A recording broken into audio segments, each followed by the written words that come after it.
Why did you cheat me? Tell me. केसरिया बालम आओ नी पधारो मारे देश। लो ना। लेकिन बात क्या है? I mean, इतने खुश लग रहे हो, कमिश्नर तो नहीं बना दिया तुमने? अरे वो तो बन ही जाएंगे मैडम, लेकिन उससे भी एक खास बात तुमको बतानी है। वो हेडलाइंस की भाषा में कहते हैं ना, सत्येंद्र वर्मा ने कर दिया सरेंडर। उसने अपना जुर्म कबूल कर लिया है। तुम जीत चुके हो मृणाल। आज तड़के ही पत्रकारिता जगत के श्रेष्ठतम नाम वर्तमान पत्रिका के संपादक सत्येंद्र वर्मा ने उन्हीं के प्रेस में हुए हत्याकांड के सिलसिले में सरेंडर कर दिया है। सर, क्या आप अपनी मर्जी से सरेंडर कर रहे हैं? No comments. Inspector Sanchez. Sir, आप कुछ कहना चाहेंगे? सर, मानना पड़ेगा मृणाल, जो तुम कहा करती थी वो तुमने कर दिखाया। अपने बाबा की इज्जत तुमने बहाल की और हत्यारों को पकड़वा कर पुलिस की भी मदद की। इंस्पेक्टर अमर मिश्रा, मैं सलाम ठोकता है। ना अपना इंटरव्यू कुछ मीडिया वाले लोग लेना चाहते हैं। Let me go out first. एक मिनट, तुम्हें जाने की क्या जरूरत है? तुम भी यहीं रहो। वैसे तो तुम बड़ी तेज दिखती हो, लेकिन इन सब मामलों में बड़ी फिसड्डी हो, पता है ना तुम्हें? मतलब तुम क्या चाहती हो कि मीडिया का सारा ध्यान इस केस से हटकर इस बात पर आ जाए कि जो इंस्पेक्टर पहले इस केस में था और अब नहीं है, तो तुम्हारे साथ यहाँ सिविल ड्रेस में बैठा ये दही कचौड़ी खा रहा है हा? वो खाओ ये।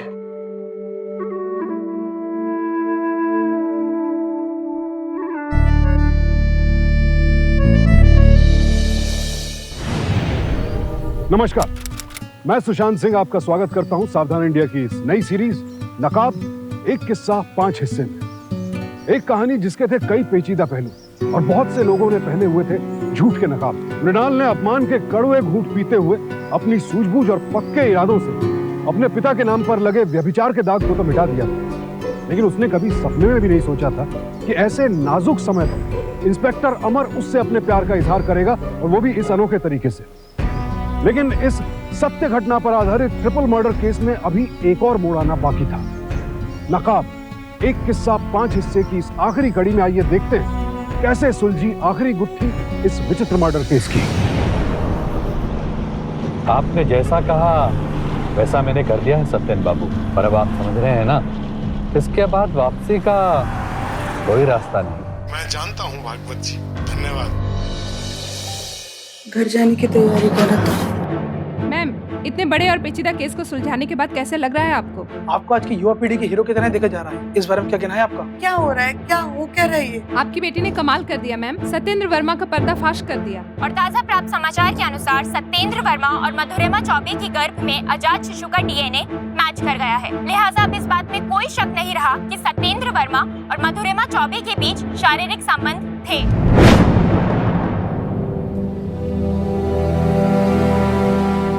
हेलो अमर,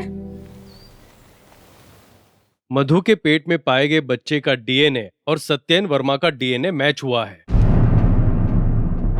मतलब जो टीवी में दिखा रहे हैं वो सब कुछ सच है? नहीं, वो आधा सच है, यानी कि 1/4। डीएनए माँ और पिता के शरीर का वो तत्व होता है जिससे कि ये पता लगाया जा सकता है कि ये बच्चा उनका है या नहीं।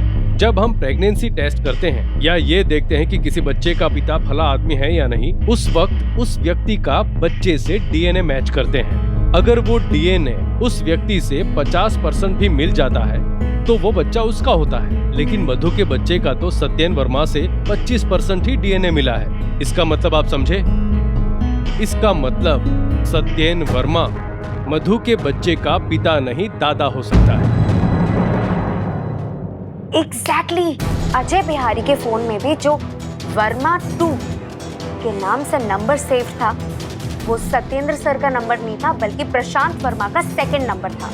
और वो तीसरी आवाज जो हमने रिकॉर्डिंग में सुनी थी, वो प्रशांत वर्मा की आवाज थी, क्योंकि उसी को ना अंग्रेजी में गालियां देने का बहुत शौक है। सत्येंद्र सर को मैंने आज तक गाली देते हुए कभी नहीं देखा है। इसका मतलब सत्येंद्र वर्मा ने अपने बेटे को बचाने के लिए अपनी कुर्बानी दी, और मिनिस्टर भागवत की मदद से उसने डीएनए रिपोर्ट में हेर फेर भी की। उसने झूठ को सच बनाया है। झूठ नहीं, आधा सच। पूरा सच तो अब प्रशांत वर्मा उगलेगा। चले? मॉम, कहाँ हो यार? I will miss my flight. अरे इतनी भी क्या जल्दी है? अभी तो तुमसे बड़ी सारी बातें करनी है। तेरी इतनी हिम्मत? You bloody! सोचना भी मत, 3 हाथ मार के सीधा कर दूंगा यहीं पे। खड़ा हो सीधे। और तुम मुझे मारना चाहते हो? ऐसा करके तुम अपने डैड की कुर्बानी को वेस्ट नहीं कर दोगे? तुम ही ने मारा ना उन दोनों को, मेरे बाबा को। क्या बकवास कर रही है ये? मैं बकवास कर रही हूँ? वाह, अपने बेटे को बचाने के लिए आप अपने पति की कुर्बानी देने के लिए तैयार हैं। और मधु के पेट में तुम्हारा ही बच्चा पल रहा था ना, तुम्हारे डैड का नहीं था। तुम्हारे बोलने से क्या होता है? डीएनए रिपोर्ट जाके चेक करो पहले। कौन सी वाली? असली वाली? हैं?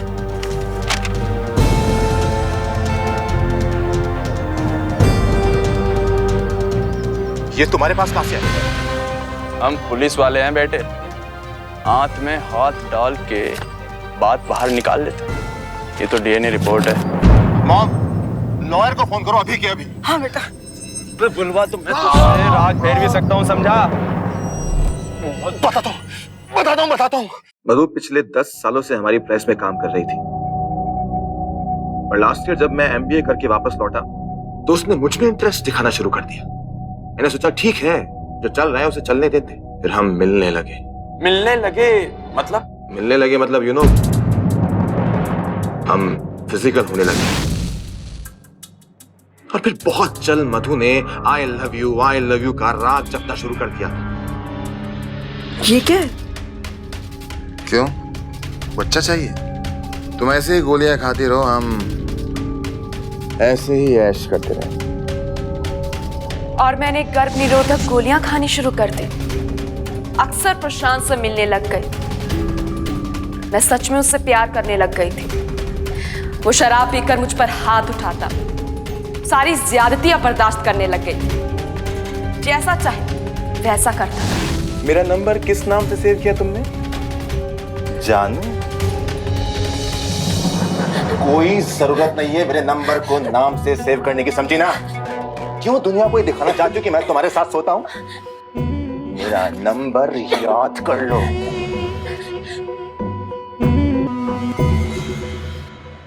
इन लड़कियों की ना यही प्रॉब्लम होती है, इनकी शादी की उम्र निकल जाती है तो इन्हें बस एक बकरे की तलाश होती। और मैं तो जैकपॉट था, अमीर, पढ़ा लिखा और हैंडसम, ऊपर से उम्र में कम भी। मधु ने मुझे फंसाने के सारे टोटके आजमाने शुरू कर दिए थे। शुरुआत में गाड़ी ठीक ठाक चल रही थी, फिर मधु की तबीयत थोड़ी खराब रहने लगी। मैं उसका थोड़ा बहुत ख्याल रख लेता था, और मैंने राजू की ड्यूटी लगा रखी थी उसे लाने और ले जाने के लिए। मैं मधु मैडम को लेकर हफ्ते में लगभग 2-3-4 बार पिकअप ड्रॉप के लिए जाया करता था। धीरे धीरे हमारी बातचीत होने लगी। ज्यादातर मैं उससे अपनी बेटी की तरह बर्ताव करता था, और उनका व्यवहार भी अच्छा था। प्रशांत बाबा ने यह बात ज्योति को बताने के लिए मना किया था, क्योंकि ज्योति और प्रभाजी में काफी अच्छी बोलचाल थी, और प्रशांत बाबा मधु के साथ टाइम पास किया करते थे, शरीफ बाप की बिगड़ी औलाद। लेकिन मधु के बदन पर चोट के निशान देखता तो मुझसे रहा नहीं जाता। एक तो उन गर्भ निरोधक गोलियों की वजह से मेरी तबीयत खराब रहने लगी थी, और उस पर से प्रशांत की बार बार हाथ उठाने की आदत, और फिर किसी को ना कहने की शर्त। जिंदगी जहन्नुम हो गई थी मेरी। किसी को कुछ ना कह पाने की वजह से घुटन होने लगी थी। और फिर अजय बिहारी मेरी जिंदगी में आया।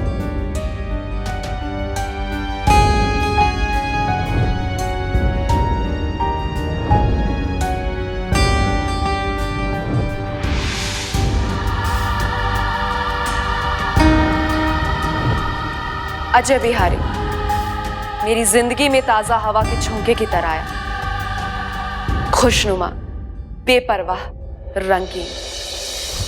मैंने और अजय ने बहुत जल्द शादी करने का फैसला भी कर लिया, और धीरे धीरे मैंने प्रशांत से मिलना कम कर दिया। शांत सिर्फ मधु के लिए रोने के लिए वजह नहीं था, बल्कि अपने पिता सत्येंद्र वर्मा के लिए भी परेशानी का सबब था। उनके नाम और अखबार की आड़ में उसने लोगों को ब्लैकमेल करना शुरू कर दिया था, जिसका पता मुझे चल चुका था। मैंने सोचा था कि क्यों ना बहती हुई गंगा में हाथ धोए जाएं, और फिर चोर के घर चोरी करना कहां बुरा होता है। फिर मैंने और मधु ने शादी करने की सोची थी, तो पैसों की जरूरत तो पड़नी थी। अजय मेरी नजरों में अब कांटे की तरह चुभने लगा था। एक तरफ तो वो मुझे ब्लैकमेल कर रहा था और दूसरी तरफ मधु उससे मिलकर अपना त्रिय चरित्र दिखा रही थी।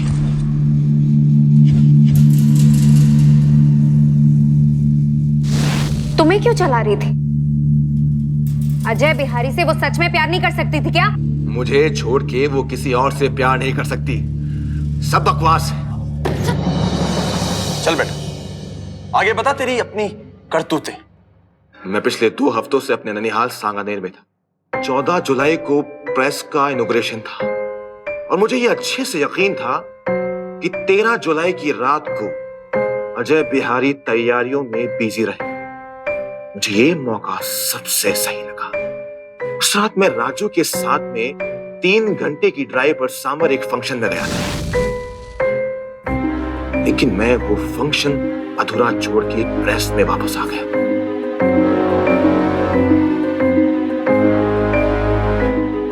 पर जब मैं प्रेस स्टोर रूम में आया तो हेल्पर्स अब भी वहीं काम कर रहे थे। मैं स्टोर रूम में कहीं जाकर छिप गया था और सरप्राइजिंगली अजय बिहारी ने सभी हेल्पर्स को जल्दी छुट्टी दे दी।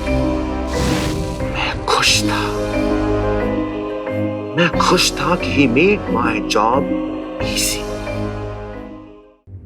तभी मैंने अपना फोन निकाला और अजय बिहारी को कॉल किया और उसे प्रेस के स्टोर रूम में अर्जेंटली एक फाइल लाने को कहा। अब जैसे ही अजय बिहारी प्रेस के स्टोर रूम के अंदर आया, वो मुझे देखकर चौंक गया और उसने अपने आप को वहां बुलाने की वजह पूछी। पहले मैंने उससे बहुत डांटा, ना जाने अजय बिहारी अपने फोन में क्या करने लगा। I got angry and I kicked his phone। मैंने जैसे ही अजय बिहारी के पेट में छुरा फूंका, वहां मधु आ गई और मधु ये देखकर जोर से चीखी। मैं मधु की ओर भागा। मधु सीढ़ियों की ओर भाग रही थी। मैंने उसका हाथ पकड़कर उसके गाल पे कस के एक चांटा मारा और उसे घसीटता हुआ अंदर ले आया। मैंने मधु के पेट पर वार किया।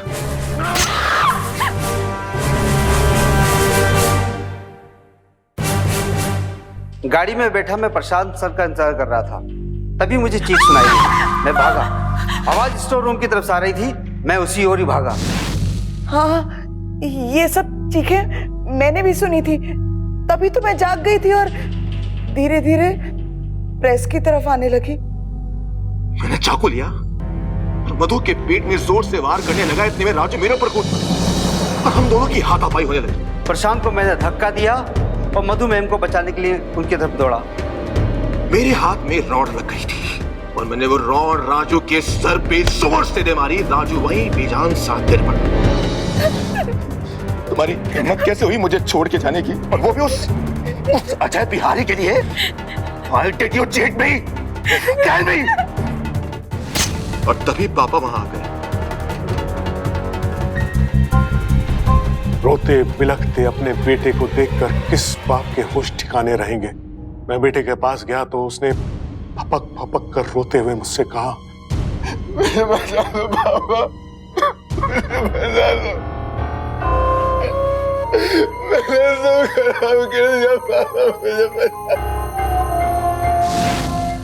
मैंने अपने आप को शांत किया और जिंदगी में पहली बार विवेक और ईमानदारी को ताक पर रखकर मैं पुत्र मोह में अंधा होकर अपने बेटे को बचाने की योजना में लग गया। मैंने अपना सारा तजुर्बा अपने बेटे को बचाने में लगा दिया। मैंने राजू के कपड़े उतारे और अपने बेटे को पहनने को दिए। गाड़ी की चाबी नहीं मिल रही थी तो राजू की जेब से नहीं मिला तो प्रशांत ने उसकी पैंट उतार दी। तभी मैंने देखा कि अजय बिहारी के जेब में चाबी लटक रही है। मैंने वो चाबी वहां से खींच कर निकाली और अपने बेटे को देकर कहा कि ननिहाल चला जा और जब तक मैं ना कहूं मत आना, बाकी मैं यहां सब कुछ संभाल लूंगा। मैंने एक आदमी को मोटरसाइकिल पे जाते हुए देखा था। उसकी शर्ट के बाजू पे खून लगा हुआ था। मैं प्रेस की तरफ भागी और जब भाई तो देखा मेरा राजू, मेरे बाबा वहाँ खून में लथपथ मरे हुए पड़े थे। इसकी वजह से क्या था कि हम नहीं जानते थे हमारा राजू क्या किया। ज्योति रोती रही। मेरे समझ में ये बात आ गई थी कि ज्योति अपने पति को बिना कपड़ों में देखकर उसने समझ लिया कि मधुरिमा और उसके पति का कोई चक्कर है और इसी की वजह से ये सब खून खराबा हुआ। मैंने भी इस थ्योरी को चैलेंज नहीं किया, बल्कि इसी बात को बड़ा चढ़ाकर बोलने लगा। मैंने राजू से पहले ही कहा था कि इन चक्करों में मत पड़, लेकिन पहले दारू फिर मधुरिमा, पहले दारू फिर मधुरिमा। साहब, आपको ये पहले से पता था क्या? ऐसा क्यों होना, क्या हुआ क्या ये? मुझे कुछ नहीं मालूम। जब मैं आया तो दोनों इसी अवस्था में थे। और वो आदमी जो मोटरसाइकिल पे गया साहब, सब वो हमें जानी ना, हमें किच्चू जानी ना साहब, हमें किच्चू जानी ना। वो उसके पास बाजू पे खून लगा हुआ था साहब। अब मुझे यकीन हो गया था कि ज्योति ने प्रशांत को नहीं देखा। मैंने उसे गुमराह करने के लिए कह दिया कि मैंने किसी को नहीं देखा और ज्योति को कहा कि मेरे दुश्मनों ने मेरे प्रेस पर हमला कर दिया और मेरे प्रेस के 3 लोग शहीद हो गए। ज्योति के सारे प्रश्न अब समाप्त हो चुके थे। सुबह होने वाली थी। मैंने ज्योति से जाने को कहा, तुम सिर्फ पुलिस को यह बोलना कि तुमने जाते हुए 2 आदमियों को देखा था, बाकी मैं सब संभाल लूंगा। मुझे भी शुरू में यही लगा था कि हमला आप पर हुआ है और इसी गफलत में वो बेचारे 3 लोग मारे गए, लेकिन राजू के बदन पर कपड़े ना होने की वजह से सारा खेल ही बदल गया वर्मा जी। ज्योति के जाने के 2 मिनट बाद मुझे नीचे टहलकदमी की आवाज सुनाई थी। मैंने सोचा कि वैसे भी आज छुट्टी का दिन है, उद्घाटन के बाद जब लोग चले जाएंगे तो मैं सब कुछ ठीक ठाक कर दूंगा। इसलिए मैं लोहे के रॉड, चाकू और खून से सने अपने बेटे के कपड़े लेकर स्टोर रूम के पीछे के दरवाजे से निकल के बाहर चला गया। और आपको ये लगा ही नहीं कि आपकी ये गुनाह खून की शक्ल में सबके सामने जाहिर होंगे। सिर्फ इनके गुनाह नहीं, इनके बेटे के भी। गुनाह को छुपाना भी सबसे बड़ा गुनाह है बेटी। मैं तुम्हारे पापा का दोषी हूं। मैंने तुम्हारे पिताजी की इज्जत को सरे पासार उछाल दी बेटी। मुझे माफ कर दे बेटी, मुझे माफ कर दे।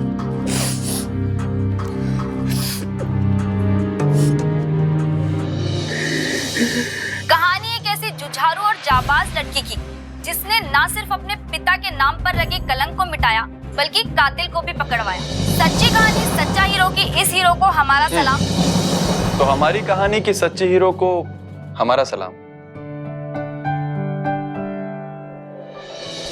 इस सीधे हत्याकांड और उससे जुड़े अन्य अपराधों के लिए प्रशांत को आईपीसी के सेक्शन 354, 354A, 375, 376, 313 और 302 के तहत उम्र कैद की सजा हुई। वहीं सत्येंद्र वर्मा को अपने बेटे का जुर्म छिपाने और पुलिस को गुमराह करने के लिए सेक्शन 201 के तहत 3 साल कैद की सजा सुनाई गई। कहते हैं कि जाने वाला तो चला जाता है, उसके जाने के बाद लोग उसके बारे में क्या कहते हैं उसे कोई फर्क नहीं पड़ता, लेकिन उसके परिवार वालों, उसके परिजनों को फर्क पड़ता है, क्योंकि उनके पास तो बस वही नाम और उससे जुड़ी यादें रह जाती हैं। और अगर उन यादों में भी कोई कड़वाहट घोल दे तो फिर जीना दूभर हो जाता है। इन्हीं यादों को बचाने की लड़ाई लड़ रही थी जयपुर की मीना। उसके ऐसा करने से उसके पिता तो वापस नहीं लौट आए, लेकिन हाँ, वो जहां भी होंगे कम से कम उन्हें इस बात का संतोष तो होगा कि उनकी बेटी ने उनके नाम पर लगे बदनामी के दाग को मिटा दिया। इसी के साथ अब मैं सुशांत सिंह आपसे विदा लेता हूं। अगले हफ्ते इसी समय फिर मुलाकात होगी, सोमवार से शुक्रवार, एक नई कहानी के साथ। हमारी नई सीरीज नकाब, सावधान इंडिया, एक किस्सा 5 हिस्से में। गुड नाइट, शब बखैर।